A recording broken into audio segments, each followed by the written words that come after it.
The Girl in the Hospital Gown. A short story by Jason DuGray. How could he know? That's all I kept thinking.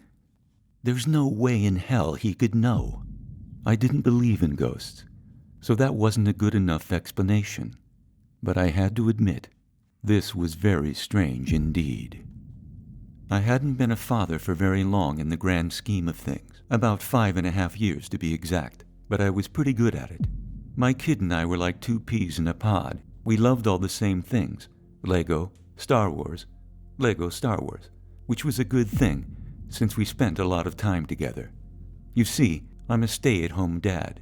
My wife won the lottery in terms of her career. She's been a big wig at her company for many years, and when it was time to have our son, it seemed like the logical step to just let her go back to work. As a writer, my career was in the toilet, and I always figured that maybe I could get some work done by being the stay-at-home parent. Well, I was wrong. Whatever crap was stopping me up before kids stayed with me as a nice roadblock afterwards as well. Maybe this awful feeling I wake up with every day started with this situation I found myself in, my wife's success versus my career impotence, but as of late, it was definitely coming from somewhere else. She was right there. My son was pointing to a section of the room in a dark corner where he claims to have seen a ghost. Well, she's not there now, pal, I replied, trying to keep my face from betraying the terror I felt inside. She said she would be back. She said I should stay in my room and not come and see, he said. His face was so pale he looked like he had seen a ghost. So maybe his story held water after all. Why doesn't she want you to see? Because she's going to hurt you. What were you doing out here anyway? I was thirsty. He broke down in tears. I hugged him close, my heart racing as I knelt beside him in my pajamas. Hey, it's okay, buddy.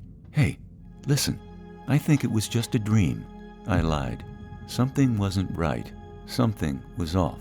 As I said, I do not believe in ghosts or anything supernatural. My dad had died when I was 13, which, if we're talking superstition, is a very on-the-nose age. But it's true, I prayed every night for him to come visit me, and he never did. It's been 34 years, and he still has never come. I was his only child. He claimed at the time that he lived for 4 years after his many brain surgeries just for me, just to watch me grow. And he and I were obsessed with Halloween, monsters, and ghosts.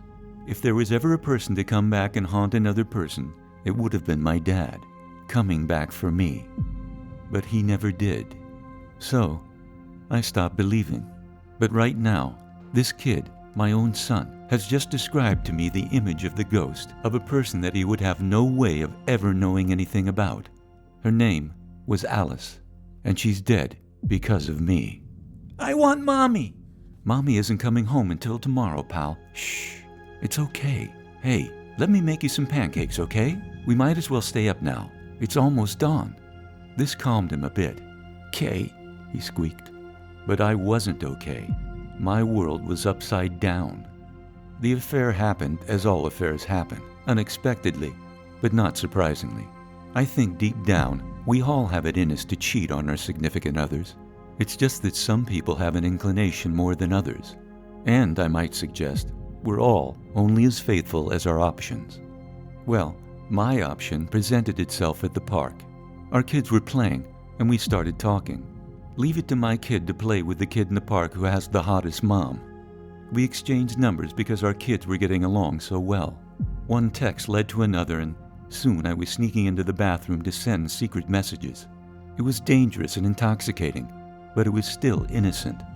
But then my wife had to travel for work. I put Peppa Pig on the TV for him and set about making pancakes. I added chocolate chips to the batter, knowing this would make the kid even happier.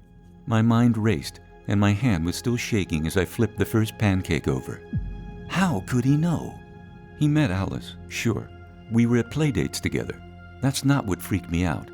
It was the hospital gown. He said she had one eye and was wearing a hospital gown. A blue one.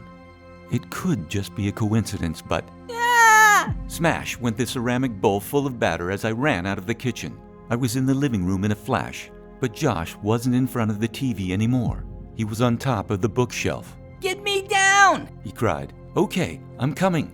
How?" I tried to reply. "Get me down! I'm scared!" I got him down. He hugged me so tight I thought I might break. I looked at him as he cried. His neck was red. Why did you go up there, pal? I didn't. She put me there. She came out of the closet and grabbed me by the throat and she put me there on the shelf. Who did? I asked, but I knew the answer. The lady in the hospital gown. He broke down again. "I want to leave. Can we leave?" He bellowed. Beep, beep, beep, went the smoke alarm in the kitchen as the smoke followed the noise. Shit, I said, and ran in the kitchen. "Dad!" He screamed from the other room. Just give me a second, buddy. I put the flaming pancakes in the sink and ran the water. She was supposed to be out drinking with her friends. I told the babysitter that I was going to a party. We met at the 7-Eleven. She jumped in my car, and we went to a dark and secluded parking lot at the foot of the hiking trail. We got out, brought blankets, and headed onto the path up the mountain until we reached our spot. By this time, the affair was in full swing and had been for about 4 months. Anytime my wife would go away, I would find time to go out. She always told her husband she was meeting her friends. He didn't know any of them, and they hated him anyway, so they would never betray her cover. We made love and laid on our blanket deep in the woods for hours. We lamented our lives, talked of our dreams of being together for real, leaving our spouses, and pursuing our future as a new, improved couple.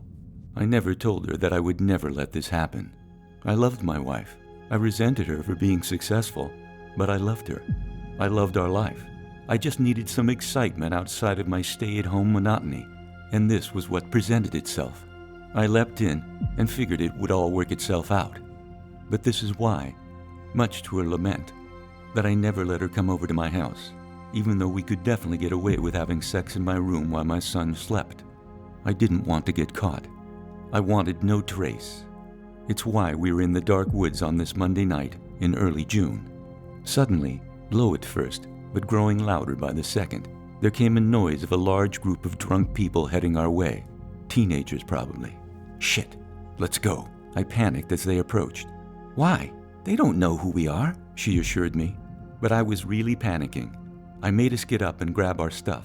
Maybe I was afraid just to get caught by anyone at all. Maybe it would make it all too real, driving my guilt to an unbearable level. But for whatever reason, I rushed us away through the woods. We got lost immediately. We had no idea where we were going. And to make matters worse, I left the flashlight back at our spot. I think it's this way, I panted. Will you stop? Let's just go back that way, and who cares what they say, she pleaded. No! She was taken aback by my tone. Well, it's dark, and I'm scared that we're going too far off the path. I'm going back. I said no! It was an instant, an instinct. I grabbed her arm and pushed her in front of me. She stumbled, screamed, and disappeared into the brush. We were on the edge of a cliff. Not a sheer drop, but a bumpy, rock-covered slope. I slowly made my way down and found her halfway wrapped around a tree. Blood covered her head from scalp to her nose. I couldn't see her eyes, but she was alive. I don't know how long it took to get her down.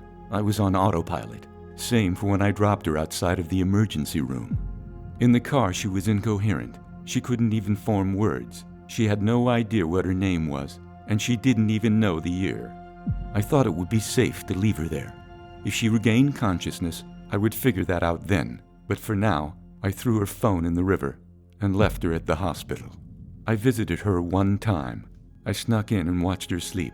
She had a bandage covering her right eye and the top of her head. She was in a blue hospital gown with yellow fringe. She opened her good eye and looked at me. What came out of her mouth was the sound an animal must make when it wants to yell something specific, but it can't. It was awful. It haunted my dreams from that moment on. I would never forget it, which is why I knew it when I heard it again. My blood froze along with the hand that was cleaning up the batter off the kitchen floor. She's dead. She's dead, I assured myself as I stared at the floor, refusing to look anywhere else. Alice is dead. Dead. Dead. Dead. And she was. After 6 days in the hospital, she had slipped into a coma and died. I remember feeling relief that our secret was never found out. Isn't that horrible? The selfishness of man. The incoherent moan came again. Whatever was making it was right in front of me, but I wouldn't look until I saw a slipper.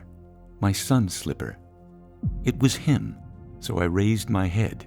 My son stood, blue in the face, mouth hanging open, the guttural sound emanating deep inside of his body.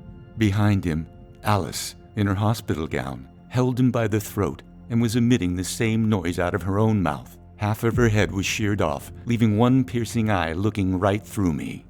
The sound got louder and louder. It filled my head and I couldn't move. I could only stare ahead at my dead former lover, and now my deceased son clutched in her hands. The only thing I could do besides staring was to scream. It started low and matched the unnatural noise coming from the specter before me, but then it got louder and louder. It brought out tears too. Everything came out. My life came out. As I started to lose consciousness, my only thought was that this wasn't the visit from a ghost I had always hoped for. I would have laughed, but all I saw was my dead son. Then, darkness.